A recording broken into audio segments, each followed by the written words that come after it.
तो अभी हम लोग एंगल ग्रुप का कैलिब्रेशन देखेंगे कि मोडोसोनिक कांस्टेंट टू डीजीएस में angle group calibration V2 block के साथ कैसे करते हैं, है ना। तो ये आपका V2 ब्लॉक है और एंगल ग्रुप कैलिब्रेशन के लिए हमको चाहिए रेडियस, यानी कि इस V2 ब्लॉक का रेडियस आपका कांस्टेंट है, मतलब फिक्स है। तो ये यहाँ से लेके यहाँ तक जो रेडियस है ये 25 होता है और इधर से लेके इधर तक का रेडियस 50 होता है V2 ब्लॉक में, ठीक है। तो एंगल ग्रुप में पहला वाला सिग्नल अगर 25 की तरफ प्रोब को फेस करता हो ऐसा, तो एंगल ग्रुप में पहला सिग्नल आपका 25 पे आएगा और दूसरा आता है 100 पे। तो यानी कि हमको मिनिमम जो रेंज है वो 100 रखना पड़ेगा एंगल प्रोब कैलिब्रेशन करने के लिए इस V2 ब्लॉक के साथ, ठीक है। तो पहला हम लोग मशीन का सेटिंग कर लेते हैं, ठीक है ना। तो एक DGS का सेटिंग ऑलरेडी इधर ऑन है। तो सबसे पहले मुझे क्या करना पड़ेगा, रेंज देखना पड़ेगा कि रेंज कितना है। तो इस ब्लॉक के साथ मुझे अगर कैलिब्रेशन करनी है तो मिनिमम रेंज 100 होना चाहिए। तो ऑलरेडी इधर 100 दिख रहा है, अगर नहीं है तो हमको 100 रखना है। उसके बाद हम लोग एंगल प्रोब कैलिब्रेशन कर रहे हैं तो वेलोसिटी कितना रखना है हमको, 3250, ठीक है। इसके बाद सिंपली यहाँ पे मोड देखो आपका डुअल है, तो डुअल है तो हमारा ये जो प्रोब होगा ये सिंगल क्रिस्टल प्रोब है, तो इसलिए सिंगल, एक ही क्रिस्टल है तो सिंगल मोड रखना है। तो मोड यहाँ पे मैं सिंगल कर देता हूँ। उसके बाद आपको इधर DGS वाला फंक्शन ऑन है तो इसको मैं ऑफ कर देता हूँ, ठीक है ना। DGS को ऑफ कर देता हूँ, ठीक है। तो कॉन्फ़िगरेशन में इधर एक्चुअली 10 नंबर पे DGS है, DSC करके रखते हैं, ठीक है। हुड को हम लोग ऑल करके रखेंगे ताकि यहाँ पे साउंड पाथ सब कुछ हमको, ये हुड पे यहाँ पे मैं क्या रखूँगा, ऑल। तो हुड ऑल करते ही साउंड पाथ, सरफेस डिस्टेंस और डेप्थ आपको देखने के लिए यहाँ का साउंड इधर रिफ्लेक्ट होगा, ठीक है। तो देखो आपका dB जो है वो बहुत ज़्यादा है, 67 dB है। इतना dB हमको चाहिए नहीं, तो हॉट की में दबा के इधर dB में फटाफट कम कर लेता हूँ। तो 30-40 हो जाएगा तो बहुत हो जाता है मेरा dB। तो इतना ज़्यादा dB की एक्चुअली में ज़रूरत पड़ता नहीं, ठीक है। तो इसके लिए चाहिए सबसे पहला, मुझे कोई भी चीज़ कैलिब्रेशन करने के लिए, यानी कि आपका 0 डिग्री प्रोब हो या एंगल प्रोब हो, 4 चीज़ों की जरूरत पड़ती है। एक है आपका रेंज, जो कि मेनू नंबर 1 पे हमको देखने के लिए मिलेगा, रेंज। दूसरा है वेलोसिटी, तीसरा आपका मोड और चौथा आपका एंगल। तो एंगल यहाँ पे कितना है, 0 दिखा रहा है, ठीक है ना। तो मेरा प्रोब का एंगल कितना है, यहाँ पे मैं 70 डिग्री का क्या करता हूँ, एंगल प्रोब कैलिब्रेशन करता हूँ, ठीक है ना। तो इसलिए मुझे कितना डिग्री रखना पड़ेगा, 70 डिग्री, ठीक है ना। तो सिंपली मैं क्या करूँगा, यहाँ पे प्रोब का एंगल मैं 70 डाल देता हूँ, तो ये 70 डिग्री का एंगल, ठीक है। तो ऑलमोस्ट थिकनेस का रिक्वायरमेंट नहीं है आपको, क्या बोलता है, कैलिब्रेशन करने के लिए, ठीक है। तो हम लोग सीधा सिंपल 4 चीज़ों का सेटिंग कर लिया है। मेनली 4 चीज़ें चाहिए होता है, रेंज, उसके बाद आपका वेलोसिटी, नेक्स्ट है मोड और चौथा है एंगल। तो मोड आपका सिंगल है, ऑलरेडी इधर दिख रहा है, रिफ्लेक्ट हो रहा है। एंगल मैंने डाल दिया है और मेरा इधर रेंज 100 है और वेलोसिटी 3250 है। अब हमको चाहिए कपलेंट, है ना। यहाँ पे मैं यहाँ पे थोड़ा सा ऐसा कपलेंट डालूंगा, पानी मैं यूज़ कर रहा हूँ, वाटर, ठीक है ना। सिंपली प्रोब को ऐसा रखूंगा तो ये मेरा सिग्नल आएगा, ठीक है।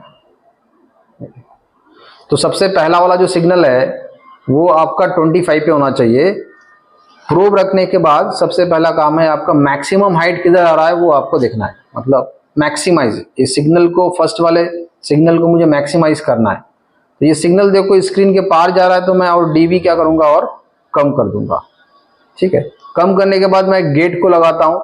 गेट कितने पे है, गेट पहला वाला सिग्नल 25 पे होना चाहिए, तो ऑलरेडी गेट सही जगह पे है, कोई ज़्यादा तकलीफ नहीं है।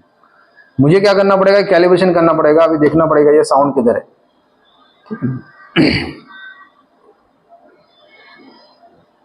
ये कितना दिखा रहा है, 19.6 आ रहा है। यानी कि यहाँ पे मुझे हाइट बहुत ज़्यादा मिल रहा है, सबसे ज़्यादा हाइट इधर मिल रहा है, तो ये 20 पे दिखा रहा है। एक्चुअली में इसका जो डिस्टेंस होता है कितना होता है, 25। तो 25 पे मुझे इसको सेट करना है, यानी कि कैलिब्रेट करना है। तो कैलिब्रेशन के लिए बटन कौन सा है, ये 0। तो 0 के बटन से मैं कैलिब्रेशन करूंगा, ठीक है ना। तो 25 दिखना चाहिए लेकिन ये 20 दिखा रहा है, कम दिखा रहा है यानी कि मुझे ज्यादा करना है, इसलिए मैं ये हॉट की दबा के ये 0 वाले बटन को दबाऊंगा तो मेरा कैलिब्रेशन हो जाएगा। ऐसे प्रोब आपका सिग्नल यहाँ पे शिफ्ट होगा। 24 हो गया, 24 पॉइंट, ये 25.2। तो पहला वाला सिग्नल 25 पे दिख रहा है, दूसरा सिग्नल आपको 100 पे दिख रहा है, ठीक है ना। तो इस तरीके से इस पॉइंट पे मेरा मशीन क्या हो गया, कैलिब्रेट हो गया है। फिर से मैं एक बार थोड़ा वेरीफाई करता हूँ कि हाइट किधर ज्यादा आ रहा है ना। तो हाइट जहाँ पे भी ज्यादा होगा वहां पे मेरा प्रोब का कैलिब्रेशन सेट होगा।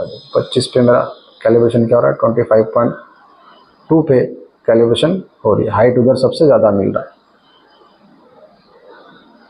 ठीक है, इधर हाइट सबसे ज्यादा है, यहाँ पे कम हो जाता है, यहाँ पे सबसे ज्यादा आता है। यानी कि मेरा प्रोब इस पॉइंट पे क्या हो गया, कैलिब्रेट हो गई है।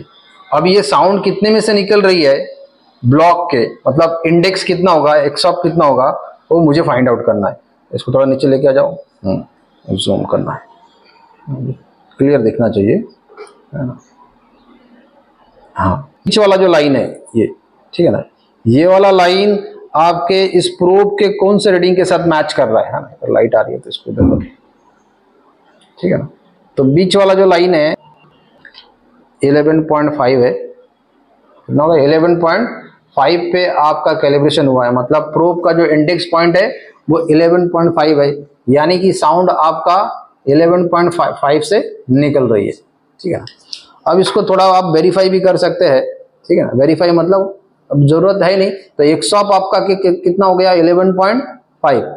11.5 इधर आप एक्सऑप डाल सकते हैं, यानी कि प्रोब इंडेक्स आपका 11.5 हो गया, ठीक है।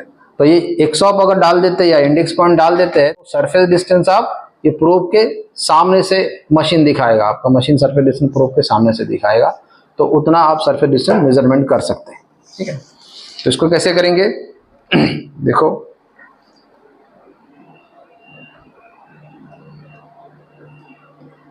इसको मैं थोड़ा एंड बड़ा कर देता हूँ, ठीक है। अब मैं प्रोब को उल्टा करके रखता हूँ, उल्टा करके 11.5 पे मैं लेके जाके रखता हूँ ऐसा। तो मुझे कितने पे दिखना चाहिए, 50 के करीब चाहिए, 11.5 पे देखना चाहिए, रखता हूँ। तो 11.5 पे मैंने रखा है इसको, और देखो ये आपका 50.4 या 50.8 दिखा रहा है, यानी कि आपका कैलिब्रेशन यानी प्रोब इंडेक्स बहुत सही है ना। तो इस तरीके से मैं एक्सऑप इधर डाल देता हूँ, कितना एक्सऑप हो गया आपका 11.5, तो 11.5 डाल देता हूँ, प्रोब इंडेक्स हो गया आपका 11.5। तो जो भी सरफेस डिस्टेंस दिखाएगा वो इतना माइनस करके मशीन दिखाएगा। तो आप मेजरमेंट, सरफेस डिस्टेंस का जो मेजरमेंट है यानी डिफेक्ट का जो लोकेशन है सरफेस के ऊपर, वो आप प्रोब के सामने से देख सकते हैं, ठीक है ना। स्केल इधर सामने से लगा के आप उसका मेजरमेंट देख सकते हैं, ठीक है ना। तो इस तरीके से आपका एंगल प्रोब कैलिब्रेशन होता है, ठीक है।